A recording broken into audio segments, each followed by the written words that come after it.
सुग्रीवका साथमा दक्षिणको अन्तिम छेउमा रहेको हिन्द महासागरको किनारमा पुगेर वानर सेनालाई लङ्का जान बाटो नदिएपछि श्रीरामले सूर्य समान तेजस्वी बाणहरूद्वारा समुद्रलाई पातालसम्म नै हल्लाइदिनुभयो।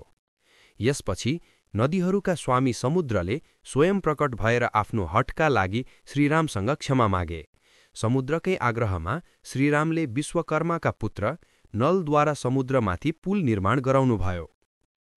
त्यही पुलबाट लङ्का नगरी पुगेर युद्धमा रावणको वध गरेपछि लामो समयसम्म राक्षसको अशोक वाटिकामा रहेकी सीतालाई फिर्ता पाउँदा लोकनिन्दाको डरले श्रीरामले केही लज्जा सङ्कोच महसुस गर्नुभयो।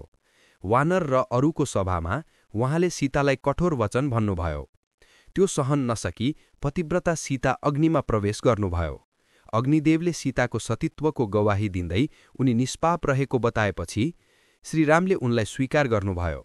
महातेजस्वी रामको त्यो महान कार्य रावणवध र सीता उद्धारबाट चराचर जगत तीनै लोक, देवता र ऋषिगण अत्यन्त प्रसन्न भए। सबै देवताहरूबाट सम्मानित भएर श्रीराम अत्यन्त हर्षित देखिनुभयो।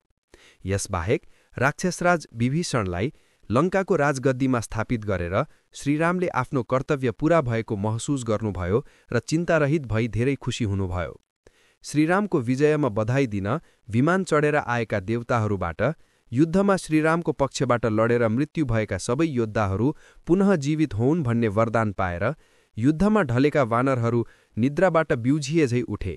त्यसपछि तीनै लोकलाई शान्ति दिने श्रीराम आफ्ना आफन्तहरू सीता र लक्ष्मण तथा मित्रहरू विभीषण, सुग्रीव आदिका साथ रावणले आफ्नो दाजु कुबेरबाट खोसेको पुष्पक नामको विमानमा चढेर अयोध्यातिर उड्नुभयो।